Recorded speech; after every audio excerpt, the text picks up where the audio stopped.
Bonjour et bienvenue sur Infos Express, votre source d'actualité francophone. Je suis ravi de vous retrouver pour ce nouveau numéro spécial consacré à l'Algérie. Aujourd'hui, nous allons décrypter ensemble 3 dossiers absolument explosifs qui secouent le pays et révèlent les tensions géopolitiques complexes du Maghreb.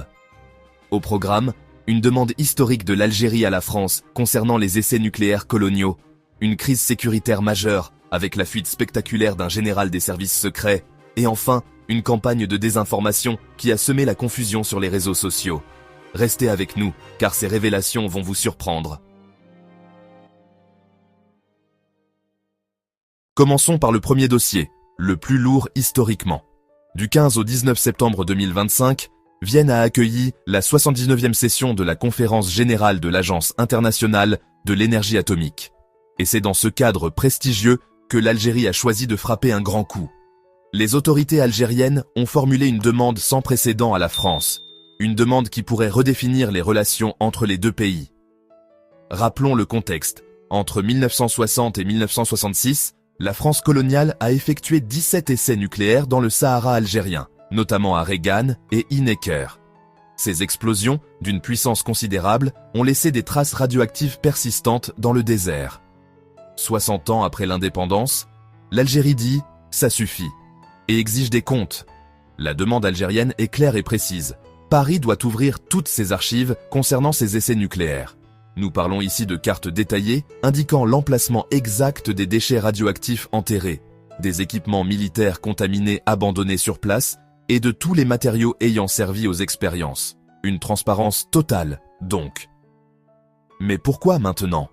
Selon le ministère algérien de l'énergie, les effets de la radioactivité se font encore sentir aujourd'hui. Les populations locales continuent de subir les conséquences sanitaires de ces explosions. Cancer, malformation, contamination des sols, les preuves s'accumulent et l'Algérie ne peut plus attendre. Un documentaire bouleversant a été diffusé lors de la conférence, montrant des témoignages de scientifiques et d'experts sur les répercussions dramatiques de ces essais. Les images parlent d'elles-mêmes. Des zones entières restent dangereuses, des familles entières touchées par des maladies liées à la radioactivité. Passons maintenant au deuxième dossier qui fait trembler le régime algérien. L'évasion spectaculaire du général-major Nasser El-Djen. Cet homme n'est pas n'importe qui. Il dirigeait les services secrets algériens, le fameux DRS, de juillet 2024 à mai 2025. Autant dire qu'il connaît tous les secrets d'État. Mais que s'est-il passé exactement ? Il y a 4 jours, le général El-Djen a réussi l'impensable, s'évader.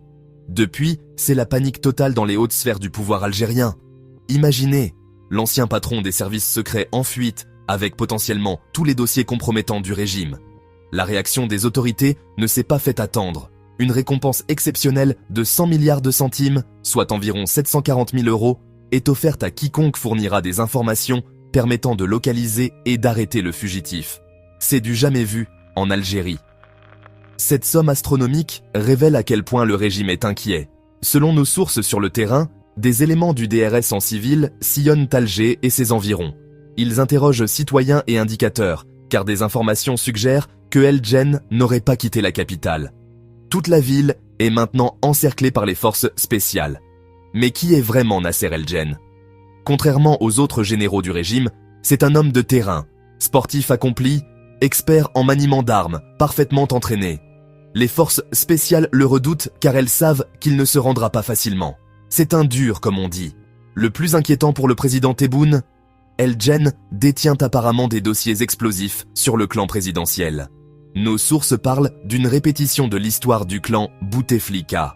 Les enfants de Tebboune géreraient tout en Algérie, constituant le véritable gouvernement, exactement comme à l'époque des frères Bouteflika. Cette affaire révèle une guerre des clans féroces au sommet de l'État algérien. Si El-Djen parle, c'est tout le système qui pourrait s'effondrer. Troisième et dernier dossier, une campagne de désinformation qui a créé la confusion totale. Cette semaine, une rumeur a explosé sur les réseaux sociaux, semant l'inquiétude parmi des milliers d'Algériens. L'information relayée, les citoyens algériens auraient désormais besoin d'un visa pour se rendre au Maroc. Cette fausse nouvelle a fait le tour de Facebook, Twitter, Instagram et TikTok en quelques heures seulement. Des captures d'écran, des publications alarmistes, des partages massifs. La machine de la désinformation s'est emballée. Résultat, Des centaines d'Algériens ont annulé leur voyage, d'autres ont contacté les consulats en panique. Mais d'où vient cette rumeur? Le contexte géopolitique tendu entre l'Algérie et le Maroc explique en partie cette confusion. Rappelons que l'Algérie a récemment décidé d'imposer un visa aux ressortissants marocains voulant entrer sur son territoire, pour des raisons officielles de sécurité. Beaucoup ont cru à une mesure de réciprocité de la part de Rabat. Après vérification auprès des sources officielles, la réalité est tout autre. Le Maroc n'a pris aucune mesure de ce type. Les Algériens peuvent toujours se rendre au Maroc avec un simple passeport en cours de validité, exactement comme avant. Aucune demande de visa n'est requise. Cette affaire illustre parfaitement les dangers de la désinformation à l'ère des réseaux sociaux. Un simple message mensonger peut créer une véritable psychose collective en quelques heures. Les conséquences sont réelles, voyages annulés, familles séparées, relations diplomatiques tendues. Les autorités marocaines n'ont publié aucun communiqué modifiant les conditions d'entrée pour les Algériens. La libre circulation reste donc de mise, malgré les tensions politiques entre les deux pays voisins. Cette guerre de l'information révèle aussi la sensibilité des populations maghrébines aux questions de mobilité et de relations diplomatiques. Dans un contexte où les frontières terrestres restent fermées depuis des années, chaque rumeur concernant la circulation devient immédiatement virale. Voilà. Chers abonnés d'Infos Express, les 3 dossiers majeurs qui illustrent parfaitement les défis complexes auxquels fait face l'Algérie moderne. D'un côté, une quête légitime de vérité historique avec 7 demandes courageuses de transparence sur les essais nucléaires français. L'Algérie réclame justice pour ses populations qui subissent encore aujourd'hui les conséquences de la colonisation nucléaire. De l'autre, une crise sécuritaire interne majeure qui révèle les fractures profondes au sein du régime. L'affaire du général El Djen pourrait bien redistribuer les cartes du pouvoir algérien. Enfin, cette guerre informationnelle nous rappelle combien il est crucial de vérifier nos sources à l'ère des réseaux sociaux. Une simple rumeur peut avoir des conséquences considérables sur la vie de milliers de personnes. Ces 3 événements, bien que différents, révèlent les enjeux géopolitiques majeurs du Maghreb, relations post-coloniales, stabilité interne et guerre de l'information. Qu'est-ce que vous en pensez? Dites-nous en commentaire votre analyse de ces dossiers. N'oubliez pas de vous abonner à Infos Express et d'activer la cloche de notification pour ne rien manquer de l'actualité francophone. Partagez cette vidéo si elle vous a informé. Rendez-vous très bientôt pour de nouvelles révélations. À bientôt sur Infos Express. Abonnez-vous à notre chaîne. Cliquez sur la cloche pour rester au courant de l'actualité algérienne.